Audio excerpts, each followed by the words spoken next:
Партнерство ПРООН и ЕС является ключевым фактором в развитии трансграничного сотрудничества, обмена знаниями и повышения устойчивости к изменению климата в странах Центральной Азии.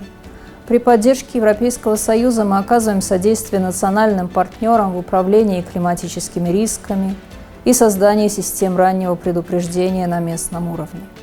Эта инициатива соответствует призыву Генерального секретаря ООН к созданию систем раннего предупреждения для всех, обеспечивая более высокую готовность и устойчивость сообществ перед лицом климатических вызовов.